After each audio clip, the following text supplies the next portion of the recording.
Today, we are going to complete the circuit configuration properties we started yesterday.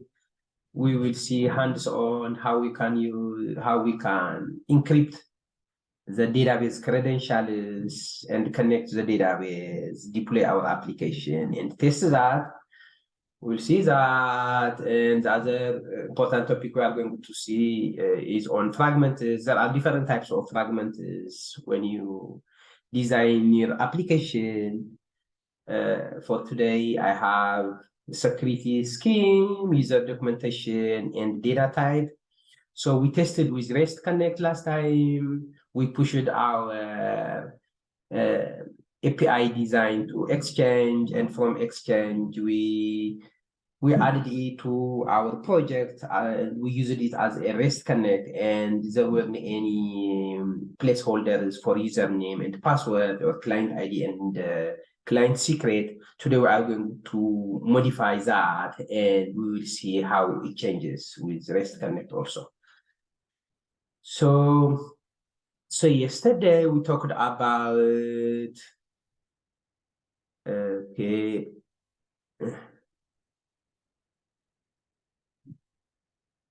I delete it somewhere. Okay, yeah, the secret configuration properties. Here is the documentation to quickly review it again. If you scroll down here, we say we have to download this jar file, and to encrypt our password or other credentials, we use this code snippet. The method is when we are encrypting, encrypt. When we are decrypting, it is decrypt. The message is either string or file. Yeah, this is string or file. The operation is encrypt or decrypt. Algorithms, there are multiple algorithms we said. We will see them in Endpoint Studio. You see under algorithms, there are these different types of algorithms. And in yesterday's case, we used Blowfish, right? This algorithm. You see Blowfish is here. And also there is after the algorithm mode, and in here you have 4 different types of modes: CBC, CFB, ECB, and OFP. So these are used for encryption. So in our yesterday's case, for the mode, we used CBC. You see CBC is here. For the algorithm, we used Blowfish. Blowfish is here, but as you can see, there are multiple algorithms and modes. And when we try to decrypt our encrypted text, we have to make sure we use the same algorithm and the same mode that was used to encrypt it. Otherwise, it will not work. Is what we discussed yesterday. Okay, a couple of other people are joining. So that is what we discussed yesterday. And we downloaded this jar file. In my case, it is under downloads folder. Let me see if I have it still there.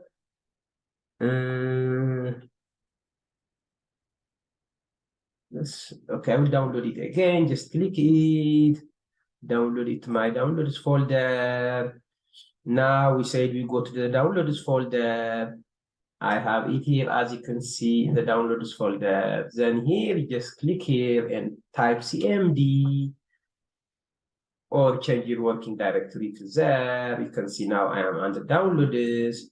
So now to encrypt any credential, we said you can just copy paste this. The only thing is, if you want, you can change the algorithm and the mode, or you can use the same algorithm and mode. The only thing is, this one is the key that you use to encrypt your value, and this is the values that we are encrypting, we said. So localhost is my host address for my SQL, my local MySQL. So I want to encrypt that. And if we also tested decrypting encrypted values. So here you see it is decrypt. We gave it this value, and it decrypted it, and it gave us root. So this one is just copy it, come here, paste it. Okay, let me copy this. So if I do like this, it gives me this encrypted value. Then this encrypted value, I took it and replaced it my localhost in my application properties, in my config file, I mean. So my config file, we did this together yesterday, so I will not repeat it again. Config file we have here. So the only difference, this localhost, for example, the localhost, we replaced it by the encrypted text within square brackets, and also we have to start with an exclamation. This way, the runtime knows that this is an encrypted string, so it can decrypt it once you give it the algorithm, the mode, and also the keyword. So I have for host, password, user, database, port, and so on here. Whereas this one, you can see in your config file, you can have encrypted and plain text also mixed. It detects it because this one, it doesn't have this question mark square bracket. It knows it is plain text. It is not encrypted. So now how do we use this one? So in my implementation, get data from MySQL, yes, here. So what we are doing is, I guess it is not this one. Let me close my other project to make sure it doesn't confuse us. This one, close project. So yes, so this one is also which one? I have another project somewhere, I guess.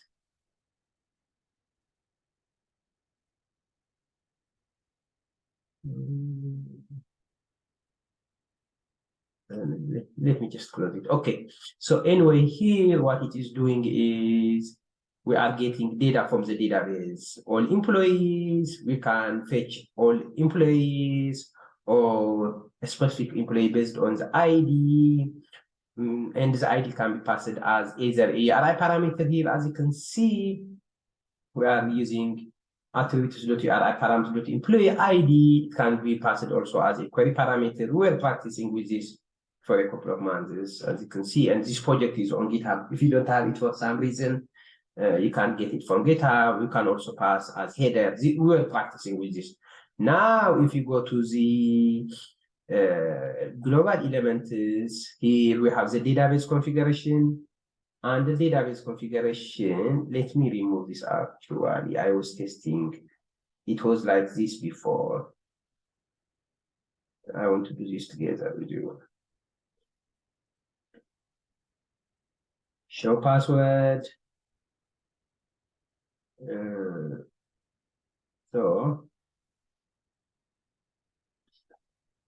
Okay, so before I can even, to make sure it works, let me copy this somewhere and first show you with my plain credentials.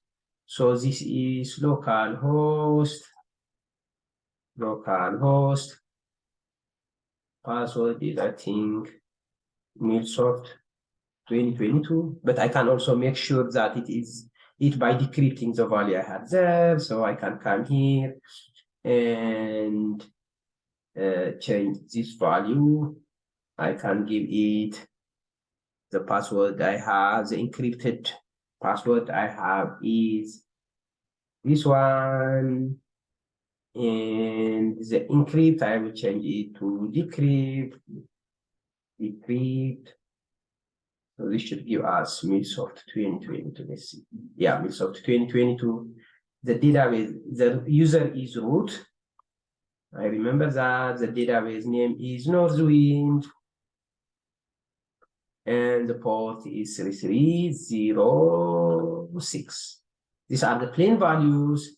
And to connect the database, simply in the configuration here, simply we pass them using $, curly braces, mysql.host, mysql.port, mysql.user, mysql.password, and mysql.dbase. So MySQL is, as you can see, this root node. Under that, I have host, password, user, database, and the port. So this one, if we test it, we can simply test it here.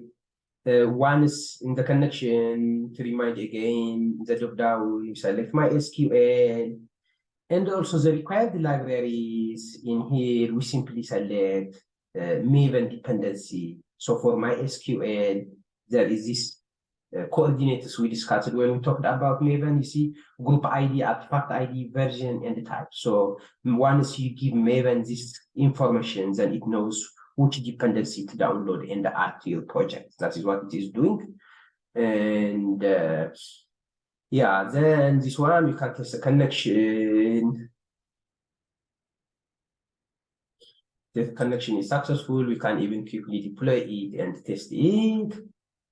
So come here, deploy, and I will open Postman in the meantime.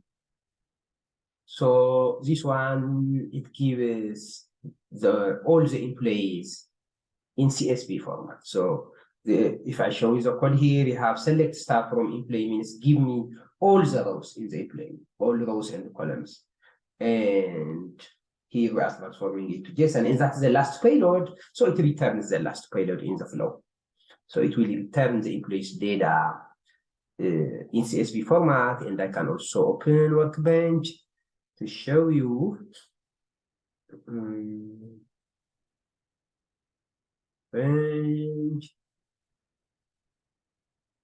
So Nerdwin database that we have been playing with, we have employees. So we are talking about this one. Just have 9 records, as you can see here. So let's test that first, and then we'll encrypt the credentials and test again. So Postman here. Is this deployed successfully? Let's go to the console. As you can see, it has been deployed. We clear it. So now you can open Postman and bring it here.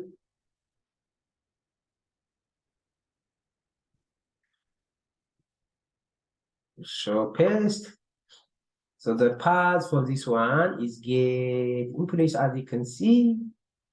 So if I put get employees here, it should give me the 9 records in CSV format. Okay. Okay, yeah. You see, actuality is 10 records. That is, see here, country, first name, extension, and so on.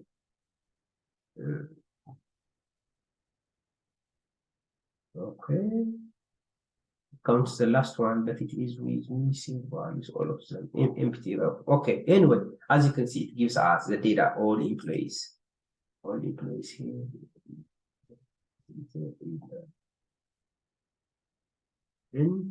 Oh yeah, it counted the header as row 1. So this is the header, right? These are the column names. That is why it shows 10, but actually it is 9. It should be 9. We have 9 records if we start from here. Okay. So that is it. We can also test. Let's just test this one. If I just pass employee ID as a URI param, this should give me data for this one. That one. Let's say, for example, employee ID 1 is Davis.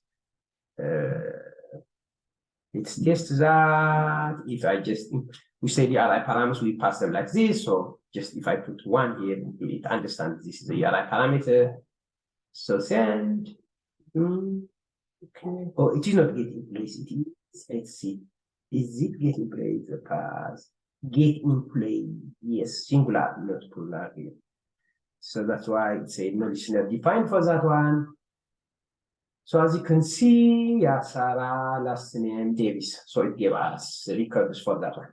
So now let's secure our credentials. So what we do now is these ones, I will replace them by the encrypted credentials we generated yesterday.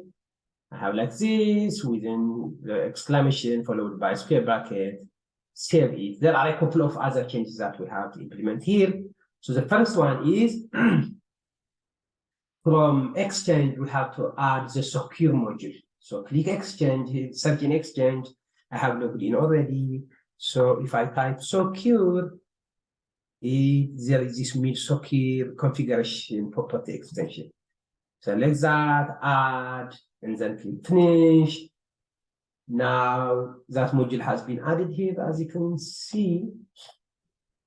But there aren't any questions here that we can drag and drop. Rather, we use this in the configuration. So once we add the module, if we come here to global elements and click create, if we type secure, now there is the secure properties configuration. So in the secure properties configuration, click it, and here, see here. So this one is that I was showing you the algorithm and mode, the screenshots I took them from here. So it asks me the file first. So the file is the config.yaml, the extension is yaml.yaml properties. So if I remove this, it comes here. This is our application properties file. Now it asks me for key, the key that was used to encrypt the credentials. In our case, it is MuleSoft demo. And when you deploy an application, the key you don't hard to code it here, but you usually pass it in the command line, like what we did yesterday. Yesterday, to deploy using connected apps, we used the client ID. We passed the client ID and the client secret in the command line, right? Without including them in any file. The same way, key also we can pass it in the command line. Just put here a placeholder, and the value of that placeholder, we pass it in the command line. Okay, but for now, we would just have to give it the explicit key because we are not deploying it. We are not deploying it. So the key we used is MuleSoft demo. This is the key, MuleSoft demo here.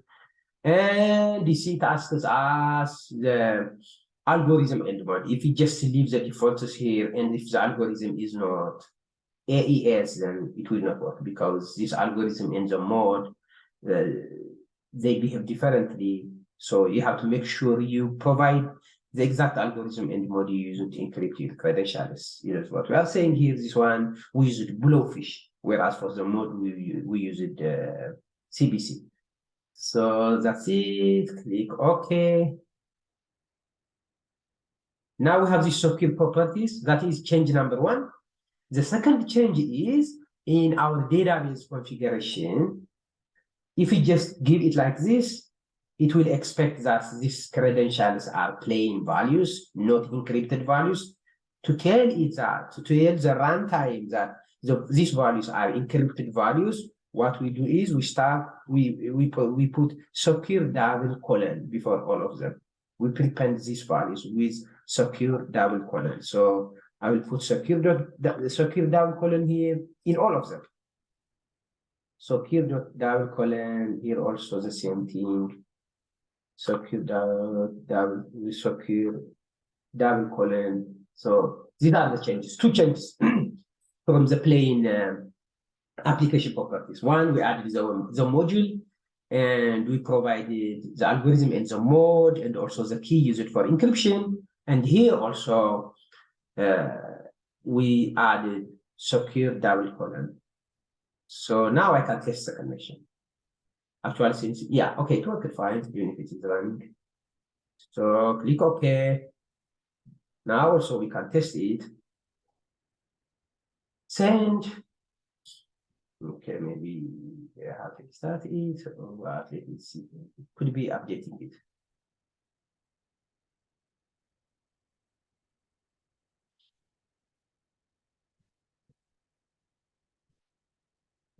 Okay, yeah, as you can see, it worked. Or if we in place also, this employee 9 records also we see them here.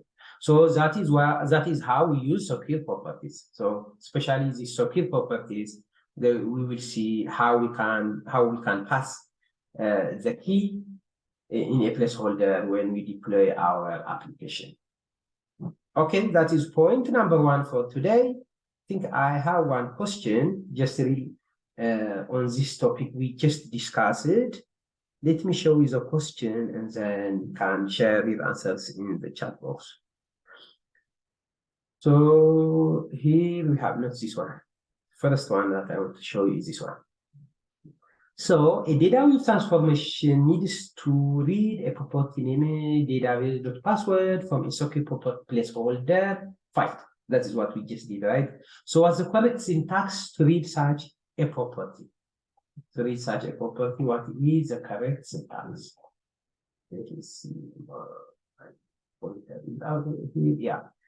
So is it this one, or this one, or this one, or this one?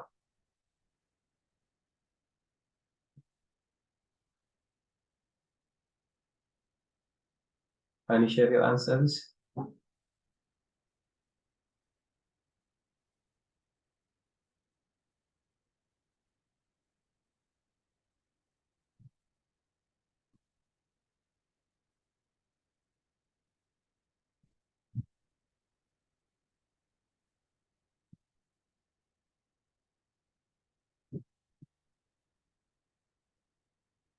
Okay. Okay. Okay, mixed answers. Let's quickly review it again. So, how do we secure our application properties? We said first, we go here, we download this jar file, and in the location that we downloaded the jar file, we used this syntax, just copy paste this code. The only thing, replace your keyword that you want here and the values that you want to encrypt here. You can use the default algorithm and mode, or you can change them. Then it will give you those values, and those values, in my case, I have them here. We have to make sure we put the encrypted values within square brackets. As you can see, I have square brackets. Also, we have to add exclamation marks. We said that is number one. Then after that, we have to come to second exchange, and we add the secure module. If you just type secure,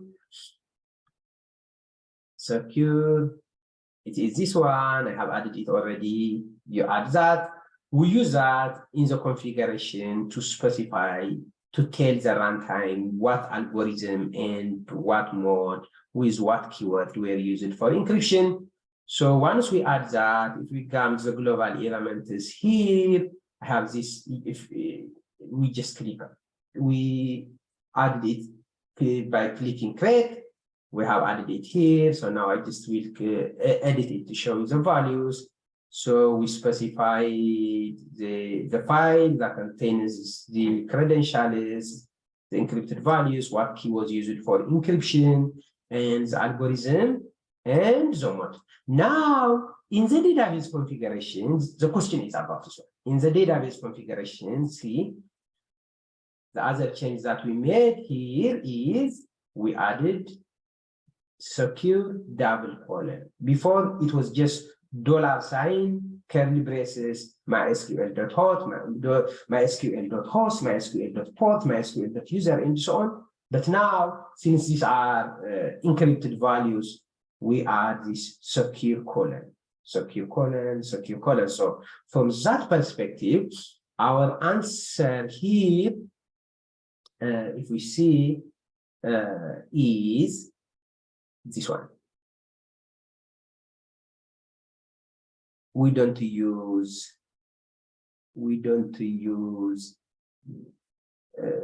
okay.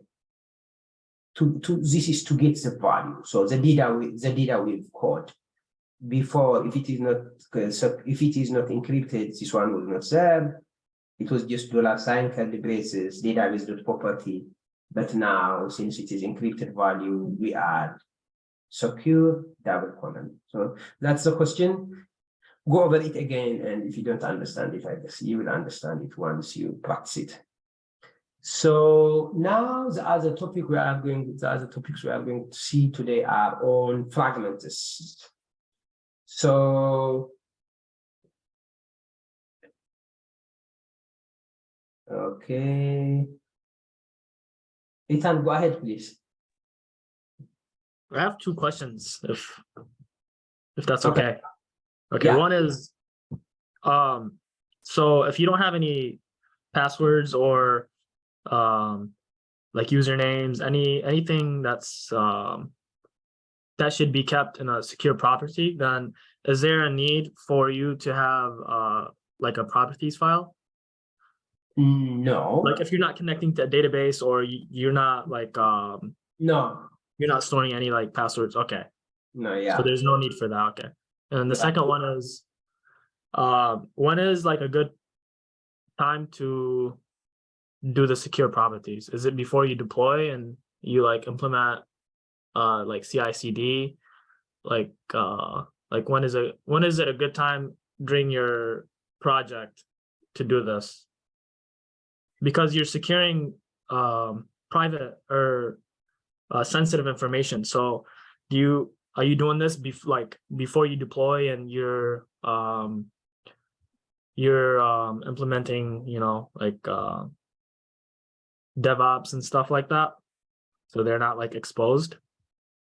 Yeah, that's a good question. So usually the DevOps team, or maybe it could be your manager, they will generate the encrypted credentials and keep the keywords that they use it for encrypting it, then share the values for you. So in the implementation or in the building process, you incorporate it starting the beginning in your code building process.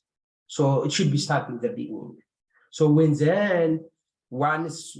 programmatically, when they are deploying it or in the CI/CD process also, they include the key in the program, and the runtime can pick it up and decrypt the encrypted values. So to answer your question, the best practice is to use the encrypted values starting the beginning. Okay, so they should already be done with by the time you're ready to deploy? Yes. I mean, if for some reason they have not done it, then you can incorporate it later. It is not a big deal. But the best practice is if you understand, if you have all the requirements, starting the beginning. Got it. Thank you. Sure. Okay. Okay. So let's quickly review what we said about REST Connect. So we said if you have an API specification in Exchange, then you can add it to your Endpoint Studio using REST Connect. We saw you can, like when we build system of APIs, network of APIs, we can connect them either using the HTTP request connector or REST connect, and there are other methods also. So in the REST connect that we saw last time in one of the classes, I want to show you during that time, we didn't have any security schema. Now we will add security scheme and see how it changes. So bear with me for a second. My account, since it has expired, I will import, I will import the W3C project we built together. So design center, I don't have anything here. So you go to design center and you can import from file if you have zip file of your specification. So I click create, go to import from file, and I have, if I go choose file, name, here. Usually before my account expires, I download them and keep them in my computer. So it was this one that we worked together. I need the zip file. So if I import it, and the name is simply W3 Schools API.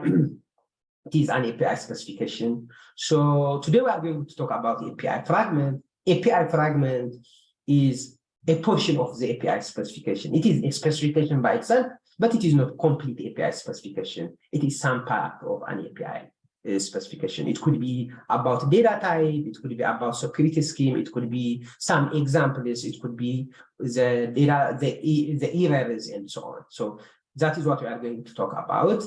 But first, let's, before we go to the security scheme fragment, let's first revisit REST Connect. Okay, so we have this W3 Schools API.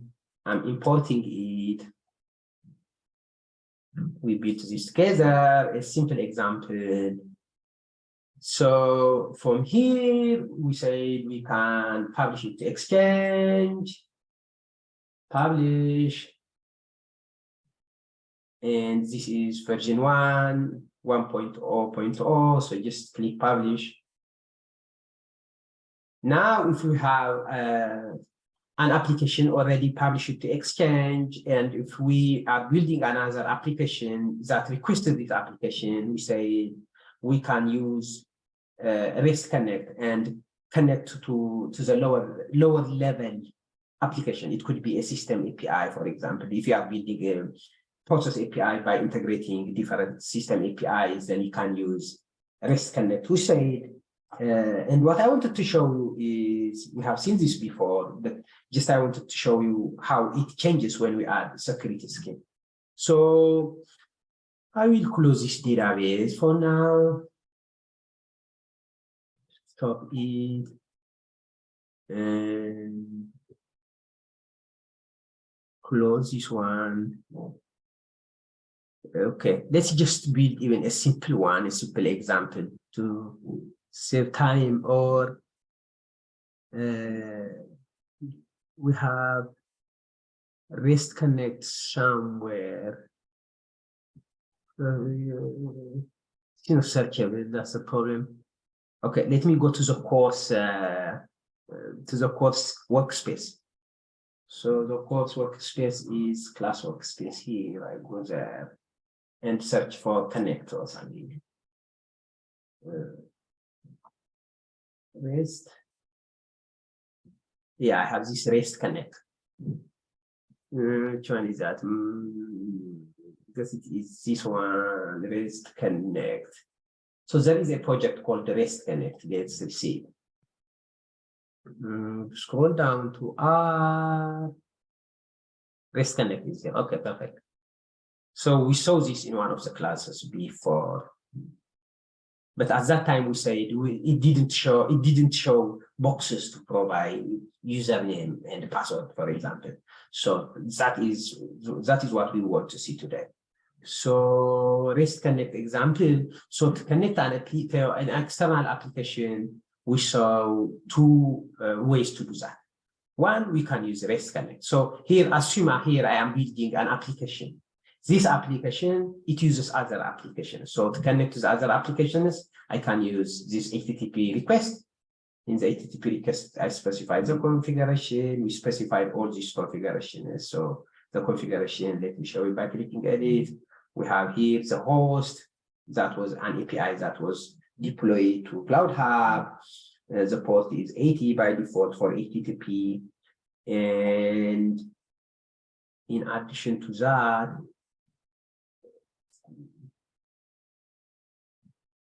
okay. Let me get back to the configuration. Yeah, here we added the tab also. So this is an API that is already in Cloud Hub, but I can integrate it in my API, another API that I am building here. So this API, using HTTP request, I can send some payload to it. This payload or some whatever here, we can specify like when we send from Postman a request that has headers, query parameters, and the other parameters. In HTTP request also, you can send the body here, headers, query parameters, URI parameters, and so on. That is one way we saw that.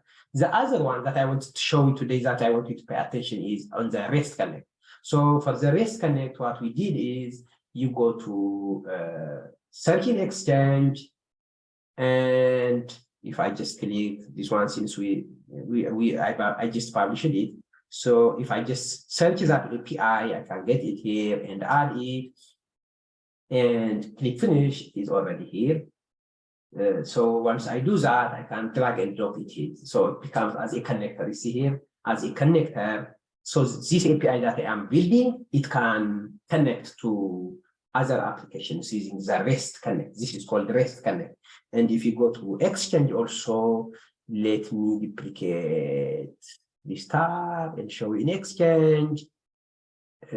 Come here. So the API that I just published is this one. And you see here, we have MuleSoft connector. So this, we can just use it as a connector by adding it to our project. So, but when we did that at that time, we will see how we can change the display name in our API specification. That is one thing. The other thing is in the configuration here. See, in the configuration, there is host. Okay, we give it the host of the API in Cloud Hub, the port and HTTP protocol. But here, see here, here we don't see any username, any placeholders for username and password or for client ID and client secret. So now what we are going to do is from the fragments, the different fragments, we will see security scheme fragment, add it to our API specification, push it to Exchange, call it version 2, bring it to here as a REST connect, and you will see here, it will change. We will see boxes or placeholders for client ID and client secret or username and password if we use basic authentication. So we will start with basic authentication. So let's come here. We don't have any security scheme, and we want to add security schemes. Okay. So in here, fragments, rather than adding them in the body itself, what we do is we add them as fragments separately as fragment files. The fragment files, they have multiple advantages. One thing, they become reusable. You can use them across multiple projects. A fragment can be pushed to Exchange and other people can discover it from there, get it from there and reuse it. The other thing is, rather than building very long, chunky code with hundreds of lines of code, it is good if we divide it into chunks, and these chunks, we reference them in our root file. See here, it says root file. So in the root file, we can reference different fragments. So let's add security scheme fragment, and let's see how we use it. First, let's test this one to show you that it doesn't ask me for username and password. So here, if I just click get and try it, it will simply return this example, right? This example that we give it, and the query parameters we have specified the possible values of the query parameters here using enum, as you can see here. So if I just click, see the query parameters, I see this drop down here. Now, if I click send, it gives me status code 200, okay, and this dummy data that we specified. It didn't ask me for username or password. Now we want in the specification start in the beginning. So this username and password, it doesn't mean it will enforce username and password here. This is just specifying the requirements. So let's add a security scheme fragment. So we come here, you press this plus sign, then add new folder. Let's call it security scheme.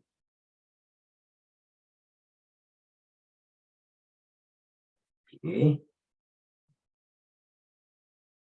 So I just added a folder. It doesn't have anything in it yet. Now let's create the fragment. So in this folder itself, we click this add. Now we are adding a new file, not folder. New file. Now since we are adding a file, it asks us what kind of file it is, file type. So you see there are different fragments here. Data type, example, we saw example before. We will see it again. Example, security scheme, user documentation, library, resource type, trade. So we are going to make sure we practice all of them one by one. For today, we'll see a couple of them. So let's first start with security scheme. This one, So the security scheme, I can call the file name is the security scheme. Well, let's start with basic authentication. So very weak.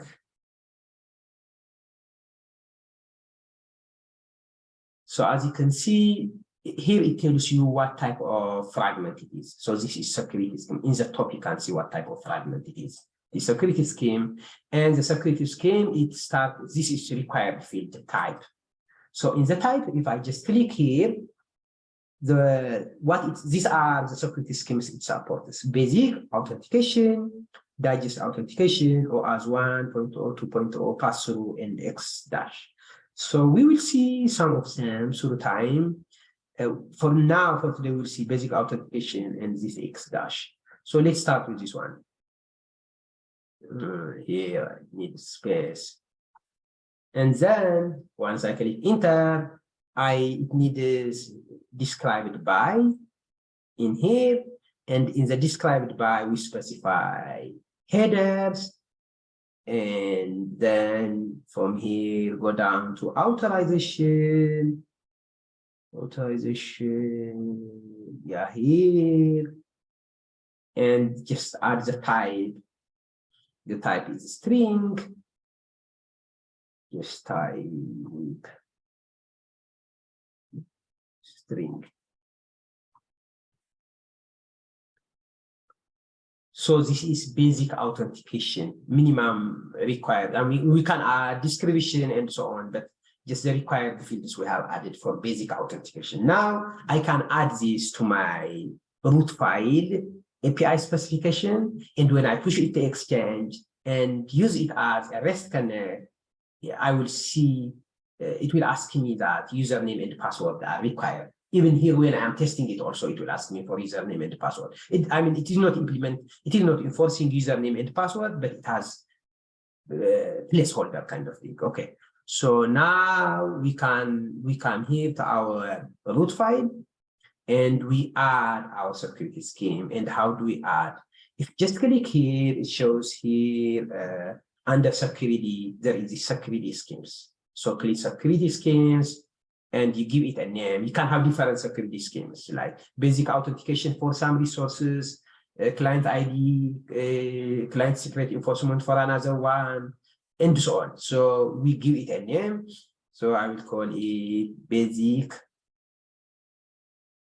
And then to add the fragment, like what we did before, you start with exclamation include, and security should auto-detect it, auto-complete it, and basic. So this is how we add it. Now we have added the security scheme.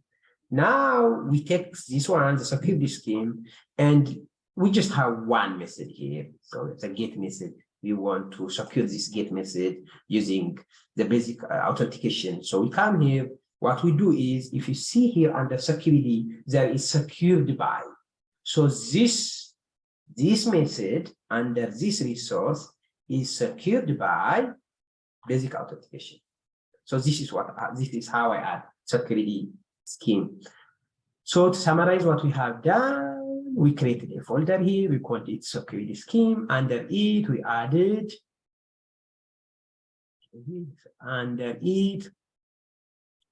basic authentication fragment. Okay. This simple, as you can see, the type, it tells us what types it supports. Here they are. We select basic authentication, then describe it by authorization. So there is a header, authorization, and type is string. Then this one, I added it in the root file or in my main API specification. You have to first add the security schemes you have. To reference them, you specify the full path using exclamation followed by include the full path here, because it is under the security scheme folder. So from the root node, from the root file, the security scheme folder is at the same level as the root file. So that is why it starts from this one. And the basic authorization.raml is inside this. So we give it the full path like this. So now, once we specify this security scheme, we can have multiple security schemes. Now we have to add in the different methods we want to secure, we add secured by, then we put the security scheme we specified. In this case, since we just have one method, we can just add this one at the top also. So whatever you add at the top, it will be default. If you just added it here, this one, it will bring it here. So if we do like this, all of them will be secured by this one, but we can overwrite them by adding detailed, other kinds of security schemes for the resources. If I have this security scheme, for example, one, let's say I have another security scheme that doesn't exist, but let's say here it is called client ID enforcement. Now, if I put this one on the top level, that will be default. But if I specify another one here in this specific method, then that will be what it will take. It will overwrite this one. Okay, so let's test this one, this security scheme. Now, if we go to our get to method here to test it, click try. If you go here, you see username and password. So these are placeholders. So I can just provide whatever I want, test. If I just click without username and password, it will say they are required. As you can see, it is red. So you see, you can see the error that it gives me. Request validation error, required header authorization. Header authorization is missing. So here I can provide whatever I want. Test, for example. Now you see it works. Give me this test dummy data, test example data that we provide, and the status code is 200. It can, this username and password can be any values. So that is basic authorization. Now we can publish our API specification as version 2 to Exchange and update our REST Connect, and you will see in our API implementation here, this connector. In the configuration, you will see it will change here also. There will be placeholders for username and password. So when you are building an application that needs this username and password, you have to specify, starting from the design process, you have to specify all the necessary requirements. That is the point we are trying to make. Okay, so publish this to Exchange.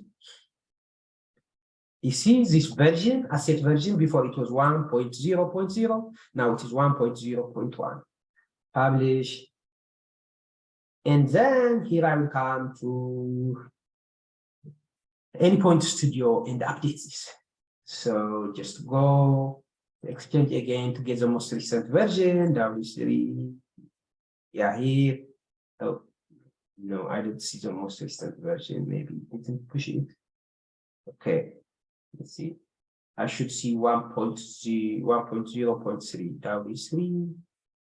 Yep, 1.0.1. Here it is. So this is the new one with the security scheme with basic authorization. Add, then finish. Okay. So this version, I think this one is a new version, I guess. So now I will. We can just copy, bring this here. We are not implementing it. We want to see the changes in the placeholder. So just drag from this one, drag and drop this connector here. And under connector configuration, let's see what it asks us. Click add to see what it requires.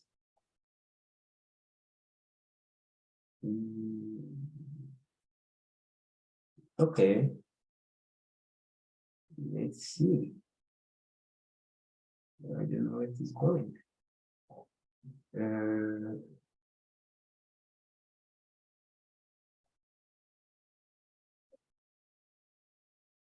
Yes, sometimes guys, my system is not responding, it seems.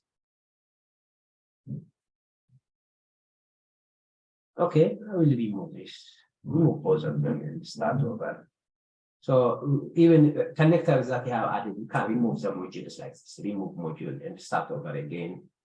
So W3, I want to add 1.0.1, the most recent version with the username and password authorization. So this is the module. In our case, we just have only get method. That's why you see this one. We'll see how to change this display name. But if you have different resources, different messages and resources also, it will populate all of them here. So we drag and drop this here. Now, if we come here, what do you see? See now, we have username and password, and they are required. So when you use your API specification as a REST connect, if you have added security schemes, it knows it shows in the REST connect also. So that is basic authorization using username and password. Now let's see. Let's add client ID, client secret enforcement. So the same thing under security scheme. All these security related fragments, I want to add them under security scheme. So click add, new file again. I'm using RAM 1.0 under the file type. It is security scheme again. This one, let's call it client ID is client ID enforcement. Okay. Again, the same thing here. There is type. If I just click here, now we want to, the client ID enforcement, we provide it as custom security scheme. So we choose this X dash, here I have to make sure that is space. So client ID enforcement. That's the type. Then there is the described by, and we want client ID to include client ID. This client ID is of type string. Okay, type string. What's the error I have here? So described by, oh yeah, under described by, I have to have, this is headers first. Headers comes in both the basic authorization and client ID enforcement. First, we have type, then described by, then in the headers, we specify. If it is just basic authorization, we just add authorization here and what type is the expected data type. And in the client ID enforcement, after headers, we add the client ID and client secret like this, and the data type. So indentation is important. Client ID type string. And also client secret, it should be at the same level as the client ID. So client secret and of type string again. So this is how we include client ID enforcement security scheme in our API specification. So let's add it. As you can see here, these are strings. You can see on the right, and they are required. So how do we add this to the root file, to our main API specification? So we come here. Again, under security schemes, I will just, I will call this client ID enforcement, then exclamation, include security scheme, then client ID enforcement, like this. So now what I was saying is, by default, whatever you put on the top level, that will be the default security scheme. And down the line here, for different messages, if you put another security scheme, that will have a priority. In this case, for example, we have basic authorization here, but if I copy and paste this and bring it under this get message, if I say secured by this one, now this will take priority. So now we can see here, if you just click this get message and try it, rather than username and password, you see client ID and client secret under headers. So that is how we add security schemes, basic authorization, and client ID enforcement. This one also, let's push it to Exchange as version 1.0.2, and we will see if the changes reflect in our implementation in any point to studio. So publish, I will start fresh, so I will remove this one, can remove this module by just right-clicking on it and remove module. Remove it from here also. Once this is deployed,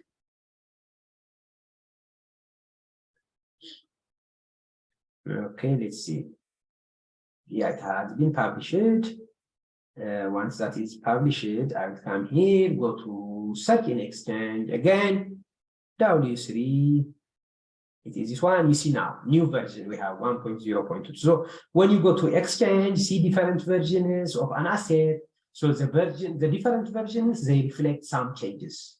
They have some differences. So knowing the version, what specific functionalities that version has, why it is there is important. Most of the time we use the most recent version because it could be because of some bug fixes and so on.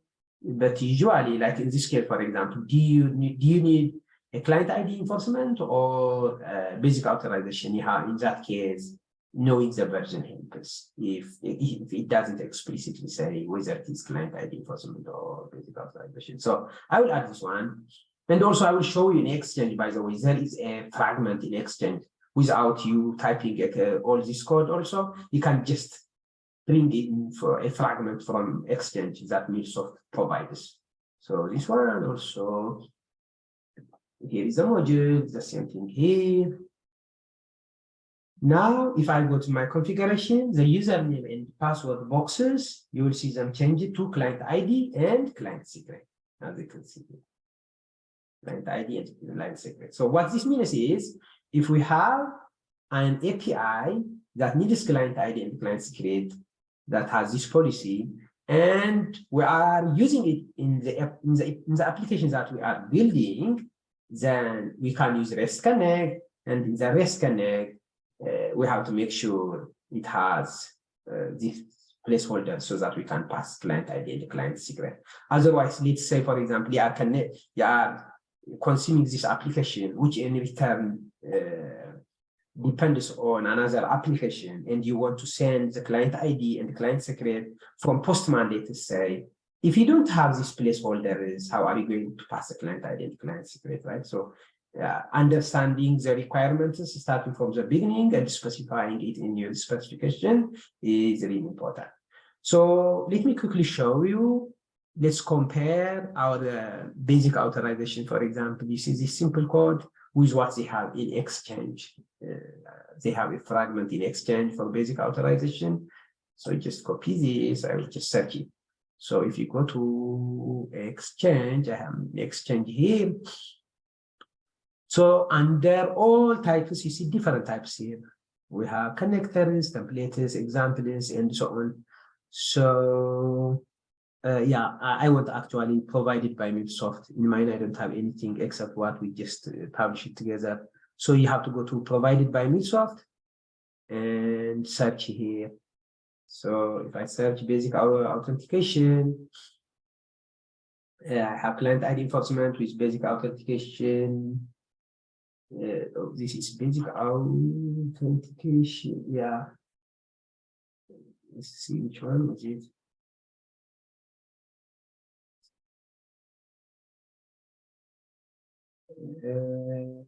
It's basic. It is this one, I guess. So let me show you.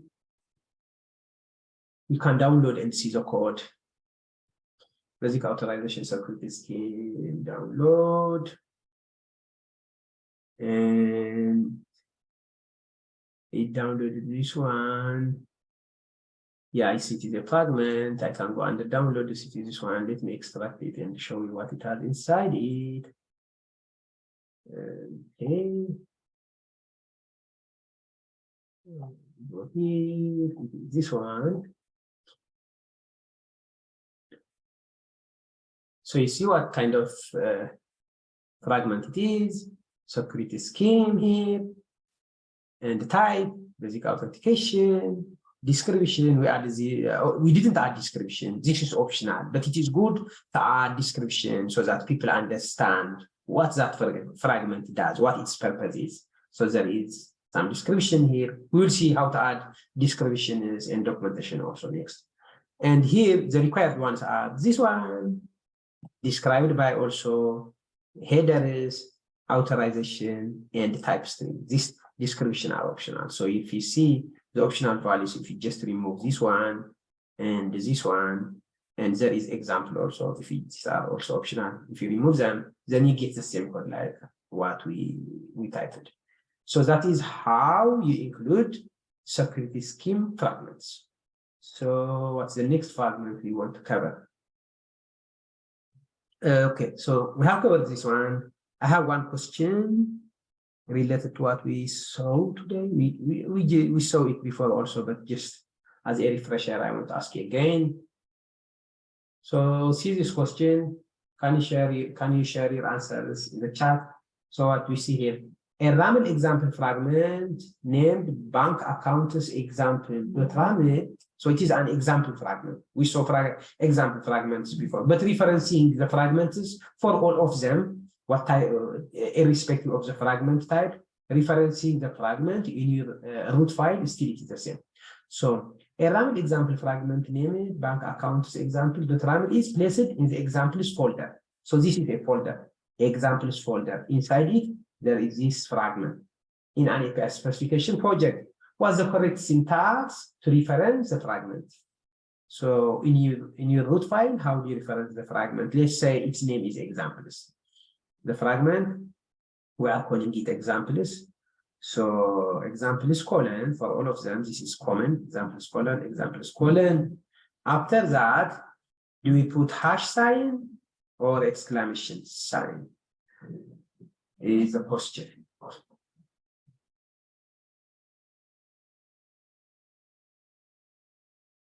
Can you share, all of you, can you share your answers in the chat, please? So this question is very similar to what we just discussed.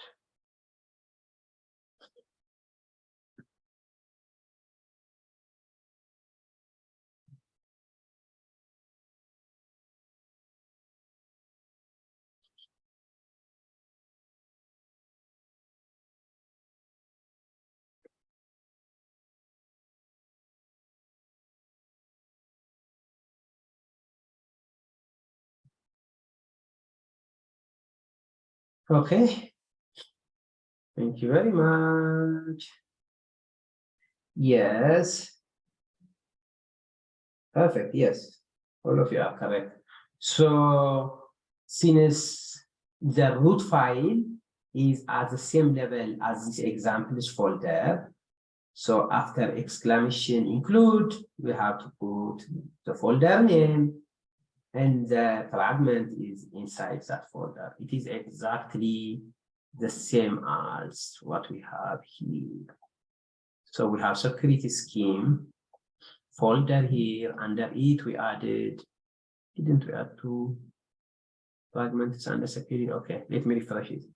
Yeah, here we have both of them here. So to reference each one of them, we have, it starts always, this one we have to remember it is exclamation, not hash sign, followed by include, then we provide the full path starting from the folder. But if it is at the same level as the root file, then we will not add any folder name here. However, that is not best practice. Our fragments, we have to structure them by folders so that each folder contains specific type of fragment. Okay, perfect. Now, for today, we'll make it shorter. I will take additional 20 or so minutes. So let's see the other two fragments that we want to see. We have, yeah, this one is a documentation. And yeah, let's start with user documentation. So why do we need user documentation? If we come here, like, we don't have any documentation here. If you just click these three dashes, if you go to the endpointers, you don't see anything that helps you to understand what this get method does. So documentation helps you to understand the purpose of different resources, the methods, what they are doing, and so on. So it is human readable. It helps your readers to understand your API. And the documentation, you can add it in line in the main root file, but it will make it bulky again. So we add it as a best practice. We add it as a fragment and we reference it rather than just adding it here in line.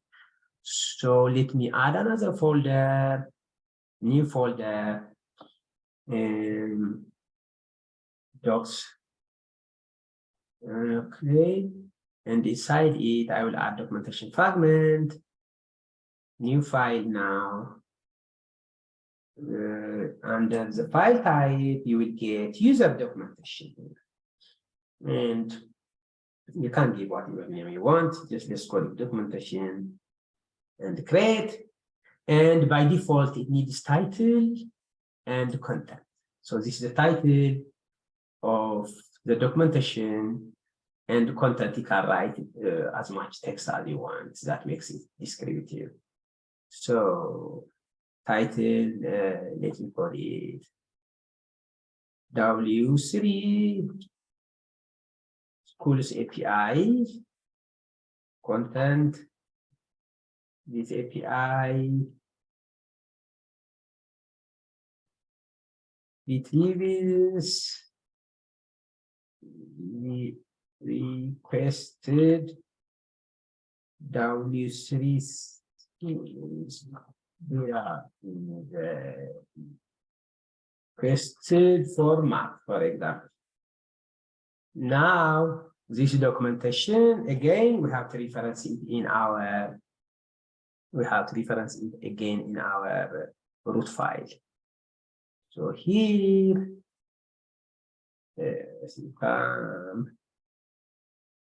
see documentation is here. So I had an error here. This documentation was under this folder. That is why autocompletion was not working, that it was not able to detect it. But the documentation fragment should be, this folder should be at the same level as the root file, and it should contain only documentation fragments. So I done out like this. So it is now, you can see it is at the same level as the security, documentation, security, and the root file.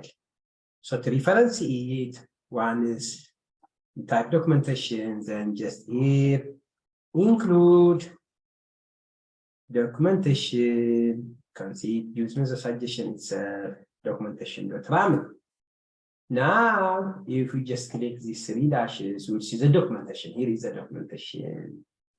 And you see there is W3 schools API and the detailed documentation also. I see here. So documentation is another fragment. We have, so far we have seen example fragments, we have seen security schema, we have seen documentation, and we will see the other fragments also like that. Let me see. Oh, sure. Okay. Okay, perfect. And the other one is display name. Okay, let me see. This one, let's do this one, our last one for today. Data type, we'll see it next time. I have to leave. So let's see. In the display name, I just wanted to show you here, when we bring in the REST Connect, there is display name here, right? We can change it here, I guess. Yeah, we can change it here, but also in our API specification, how do we add the display name we need in the RAM specification itself? So in the RAM specification itself, here, for this get method, click here, we have display name and description. So the display name is human readable display name. So just click display name, and I can call it get method, and description retrieves all the W3 schools data for the requested data type in the requested format, for example. So we have added display name and description. So now if I click this and go here, okay, here, you see this get message. Before it was just get, now it has a display name. You can add human readable display name here. And also add longer description about the business context that it is supposed to achieve. So actually this display name, we can change it. Get requested data. Let's see now if the display name changes. So get requested data, yeah, get requested data. Rather than simply saying get, especially when you have the same method under different resources, then adding the display name and the description helps. See the description is here, and the display name also, you can see it here, get requested data. So when I try it, I know what I am trying. I want to get data. This is supposed to give me the requested data. And now when we push this, let's publish this to extend again and see if our REST connect modifies the display name. Publish.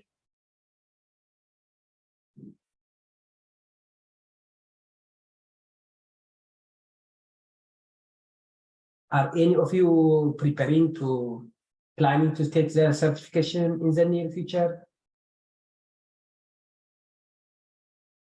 I guess it is good. Those of you who have not taken it before, you don't give much time. Okay. Yeah, okay, perfect. That's nice. Yeah, share your experiences in the group. And also, I guess, yeah, if you study by now, it should be easy, because we have done even harder things than the certification requires. So, okay.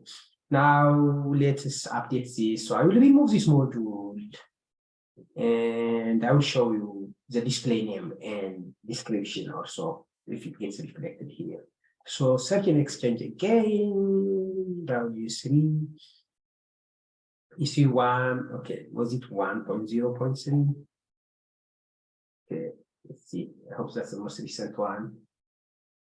Get registration, you see this one now, it changed here. Before it was just get space W. It was not intuitive, it was misplaced, but now it is easy to understand. So this is a get registrations, the display name is which one is this? I think it is this one before. Did I see get registration? Okay, yeah.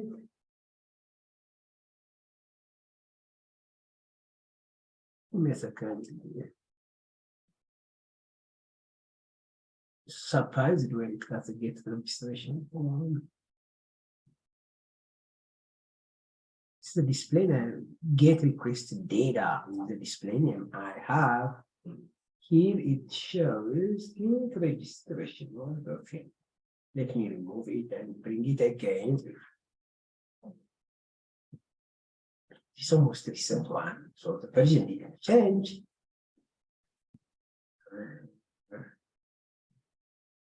Drag and drop it and see what changes it has reflected.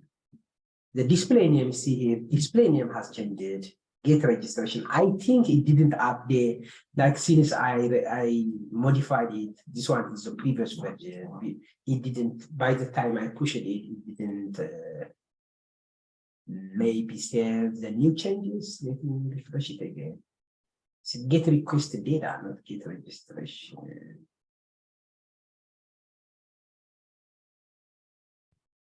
So if there is asterisk here in any of the fragment files, that means it is not saved yet. I didn't pay attention to that.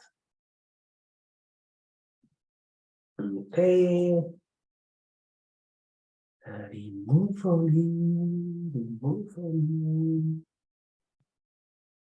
here. I should see 1.0.4.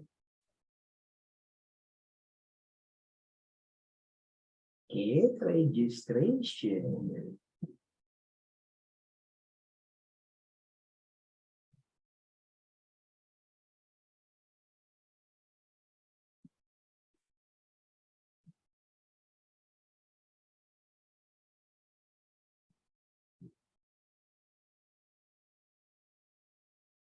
Okay, let's see. So in the pointers, we have this one.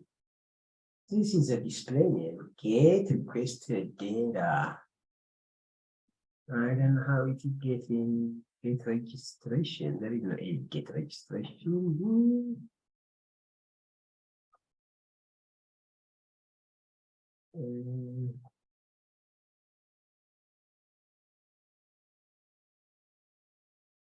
Was the display name before get registration? Did I put get registration before? Surprising point where it is getting this get registration display name. Showing here. Okay, what happens if I remove it from here? Go to exchange also, and it is this one, right? So let us go delete it and delete it. And okay, has it been deleted already? Okay. Oh, that has a virus.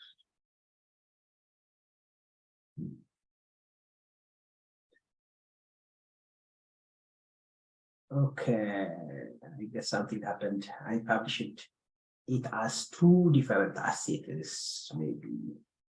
So remove. This is not validated.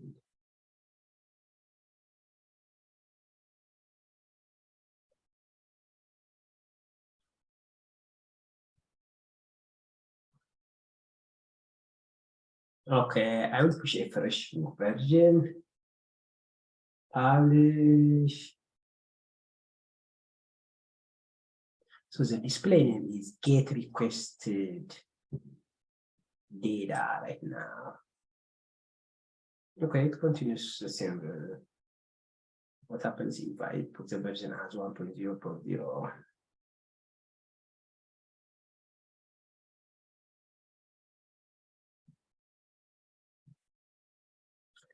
And once we do that, the only thing left for today is we are going to see how to include a fragment from Exchange in our code, and then we'll be done. Okay, now let me bring that and see if the display name changes. Go to Exchange again. Now you see, yeah.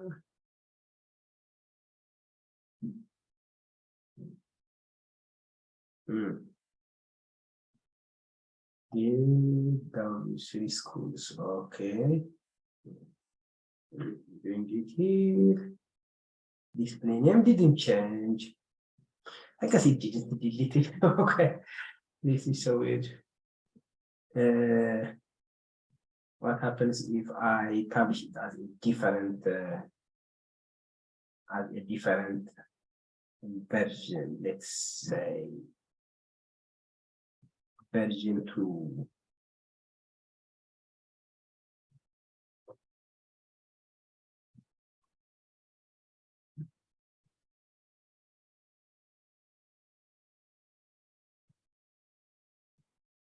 I will remove this in the meantime. It is not this one, it is not reflecting at all the display name we added.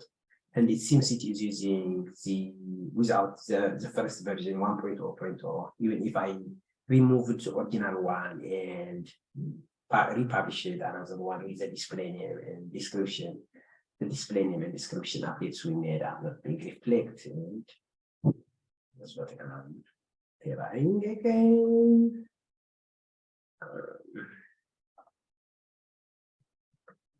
Okay, you see.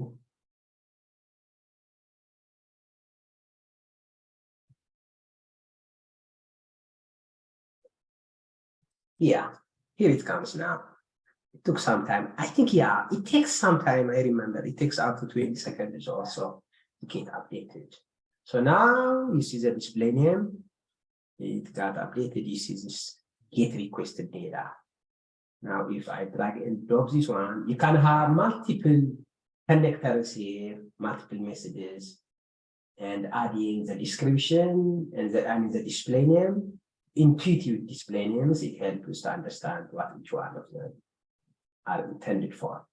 So now I can drag and drop it here, and you see the display name here looks legit now. So we are display name and description like that. The rest of the fragments, we'll see them next time. The only things that I want to show you to now before we end this class is how do we add a fragment in Exchange in our project. Let's say, for example, this basic authorization rather than what we just included here. Let's say we want to add from Exchange because the company has sets of standard fragments that all developers should use. So to add them, you go to this one, dependencies, or exchanges again. Go to Exchange. Okay, no, I don't think that is one. Fragments. Okay, yes. So what we do is we go to this one, dependencies. Then we click, since the security scheme is a fragment, we click this add to add a fragment from Exchange. And we have organization here. Any organization, MuleSoft and mine. So this, I mean, if you have multiple organizations, you can choose from the drop down. And I want basic authentication security scheme. So you see, I want this one. Add dependency. So this way, especially the complicated ones, you can simply add some like this. We have it now. If I go, okay, here and Exchange modules, we have basic security scheme.raml here. It is this one. We want to add this one, and the code is here. So to add it, I think we click here and copy path to get the path. Copy, go take it to your root file. Then this one, I will replace it by the path, the copy path. So if I do like this, now you see we have used a fragment that exists in Exchange.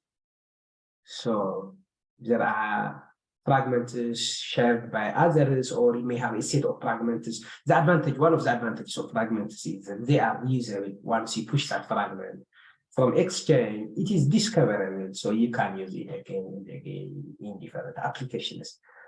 So this is enough for today, guys. Next time, we are going to continue with different types. There is modularity, reusability. So as I said last time, we are not just covering the fundamentals, we are covering all the required trainings to be a full-fledged MuleSoft developer. I mean, you don't see all of these details in the fundamentals course, but as much as possible, we want to understand everything using hands-on examples. Make sure you spend more time on it. The more you practice it, you will understand it better. But I have one question for you guys. This is a challenge.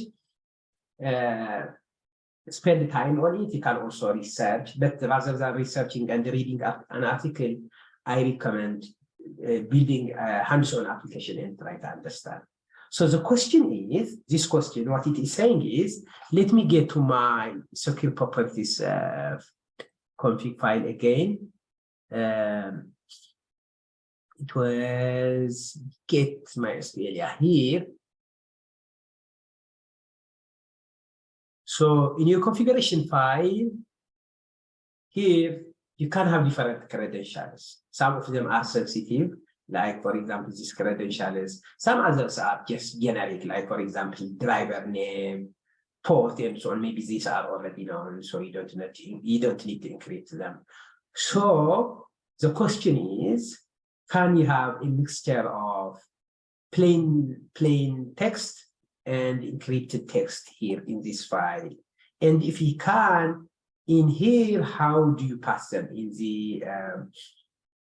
the configuration? You remember we used secure double colon, so this one.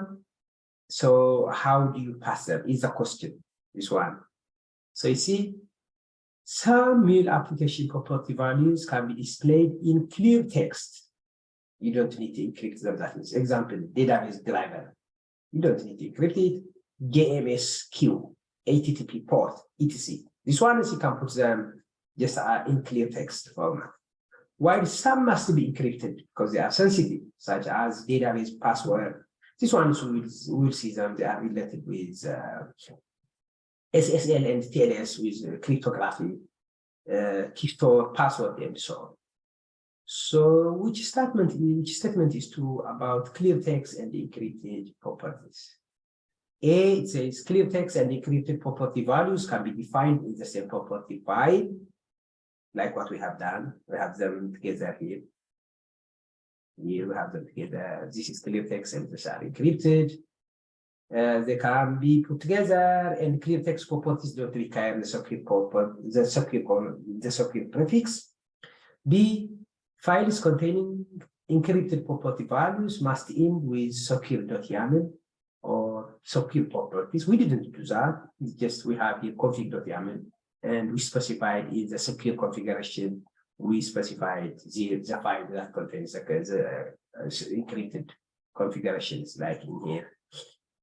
In the secure properties configuration, we have to specify the file, right? That's what we did. Otherwise, you can give it whatever name you want.